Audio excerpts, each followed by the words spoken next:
Leo katika mada yetu ya leo tutakuwa na mimi naitwa Emmanuel Lugina, ni daktari bingwa wa saratani katika taasisi ya saratani ya Ocean Road.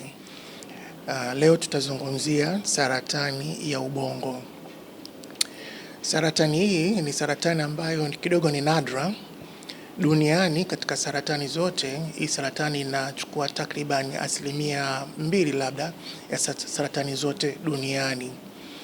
Kwa hapa kwetu Ocean Road tunaona wagonjwa takribani 6,000 kwa mwaka, na katika hao 6,000 pengine labda 2% au 3 ndio wanakuwa na saratani hizi za ubongo. Saratani za ubongo tuzungumzie vivimbe katika ubongo, vimegawanyika katika makundi mawili. Kuna vivimbe ambavyo ni vya kawaida tu ambavyo vinatokea katika ubongo, lakini havina uwezo wa kusambaa kwenda katika sehemu nyingine. Lakini tuna aina zingine za vivimbe ambavyo ni vivimbe vya saratani, kwamba kinaweza kaanzia katika ubongo lakini na uwezo pia kusambaa katika maeneo mengine ya mwili.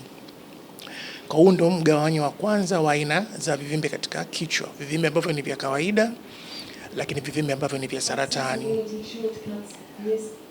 Lakini pia tunaweza kugawanya vivimbe katika kichwa kama vivimbe ambavyo vimeanzia hapo kichwani, na aina nyingine ya vivimbe ambavyo vimeanzia katika viungo vingine vya mwili, labda katika titi au katika ini na kuhamia katika ubongo.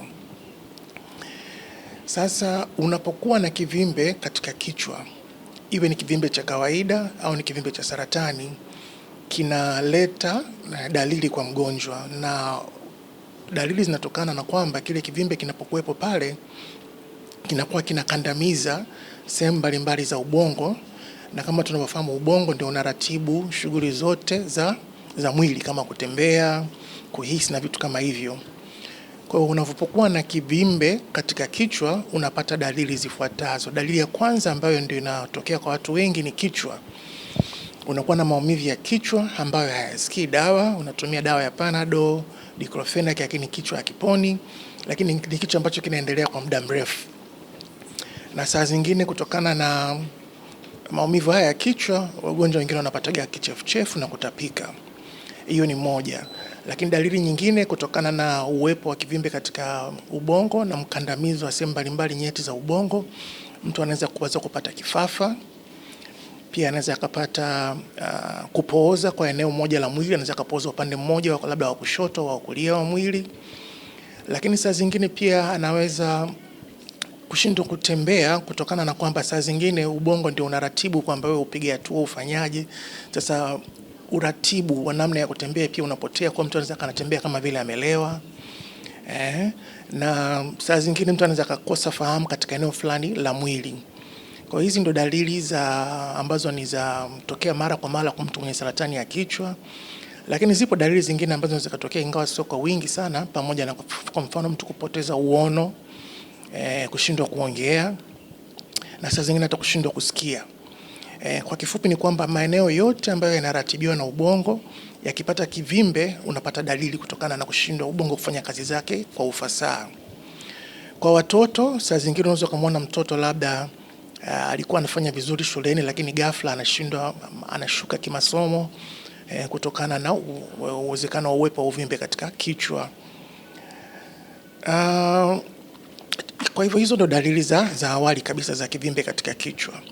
Na tukienda katika uchunguzi wa awali, unapopata mgonjwa ambaye ana kichwa kinamuuma kwa muda mrefu, amepata kupooza, anashindwa kuongea, anashindwa kuona, kwa tunafanyaga kipimo cha kichwa, tunaweza tukafanya CT scan au MRI.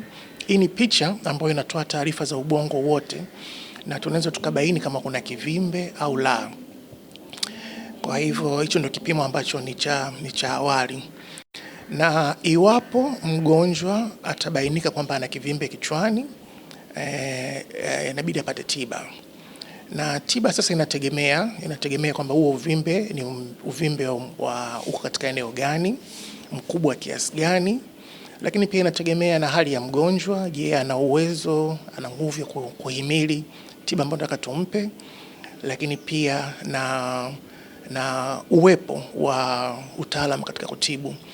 Kwa hivyo Tiba ya msingi katika vivimbe vya kichwani ni tiba ya kufanya upasuaji. Hii ndio tiba ambayo kama ni kivimbe ambacho si cha saratani, saa zingine akifanywa tu upasuaji, basi hiyo ndio tiba inakuwa inamletea uponyaji wa moja kwa moja. Lakini saa zingine kutokana pengine labda uvimbe upo katika eneo fulani nyeti katika katika ubongo, na saa zingine upasuaji pengine hauwezekani, na saa zingine hata kufanya upasuaji na kuondoa uvimbe wote inakuwa ni changamoto kutokana na uwepo wa kivimbe katika eneo fulani nyeti la ubongo. Kwa hivyo saa zingine wanafanya tu upasuaji wa tunaondoa tu sehemu ya uvimbe, alafu mgonjwa anapata tiba za ziada ili kuzuia uvimbe usije tena ukarudi. Na hizi tiba za ziada zinaweza zikawa ni tiba mionzi, au inaweza ikawa ni tiba za kemikali ambazo mtu anakuwa anapewa aidha vidonge vya kumeza au dawa za kumeza ili kuzuia uvimbe tena usije ukarudi. Saratani, vivimbe katika ubongo ni ugonjwa ambao kama nilivyosema awali unatokea kwa nadra, lakini unaambatana na mabadiliko mengi katika mwili hata kama mgonjwa akipata tiba ya kumponyesha. Kwa sababu gani? Kama alikuwa na kivimbe mahali, tukafanya operation tukakitoa, lakini tutakuwa tumetoa pia eneo fulani la ubongo ambalo linaratibu aina fulani ya kazi katika mwili. Kwa hivyo unaweza kukuta mtu ameshapona, amefanywa operation, ametoa uvimbe, amepona, lakini anabakia tena na changamoto, pengine labda hawezi kuongea vizuri, labda kumbukumbu zinapungua, labda anabakia na ulemavu wa sehemu fulani ya kiungo kutokana na tiba ambayo alipatiwa. Kwa hiyo ni tiba ambayo vivimbe katika ubongo pamoja na tiba yake vinaambatana na mabadiliko makubwa katika mfumo wa maisha ambavyo vinaweza pia vikaathiri ubora wa maisha. Na kikubwa katika kupona baada ya kugundulika na saratani au vivimbe katika ubongo ni kugundulika mapema. Iwapo utagundulika mapema, uwezekano wa kupona unakuwa ni mkubwa, kwa sababu tunatoa tiba wakati kivimbe bado ni kidogo. Tukizungumzia sababu za saratani ya ubongo au vivimbe katika ubongo, saratani tofauti na saratani zingine mara nyingi inatokea kwa 80 hata 90 inatokea bila ya kisababishi chochote, inatokea tu kwa bahati mbaya. Lakini visababishi ambavyo vinatokea kwa uchache, saa zingine labda mtu katika utoto wake, katika maisha yake alipataga mionzi katika kichwa. Mionzi pia inaweza kapelekea baada ya miaka kadhaa 10, 30 unaweza kupata uvimbe katika kichwa. Lakini saa zingine inaweza ikaambatana na vinasaba, labda umerithi vinasaba vya saratani kutoka kwa wazazi wako, na inaweza kapelekea na wewe tena baadaye ukaja ukapata hiyo saratani ya ubongo. Lakini pengine vingine pia ni umri. Kadiri unavyokuwa mtu mzima na uwezekano pia wa kupata saratani ya ubongo pia unaongezeka, lakini kwa asilimia kubwa zaidi ya 80 mpaka 90 inatokea bila ya kuwa na kisababishi cha moja kwa moja.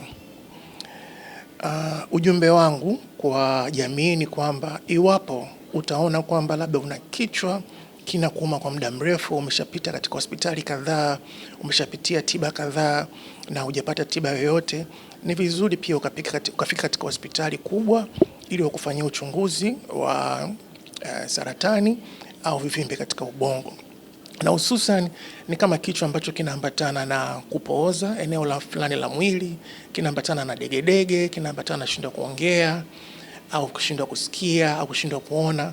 Hizo ni dalili ambazo zinaashiria kwamba pengine una saratani hii ya ubongo. Asante kwa kunisikiliza, nikutakie wakati mwema.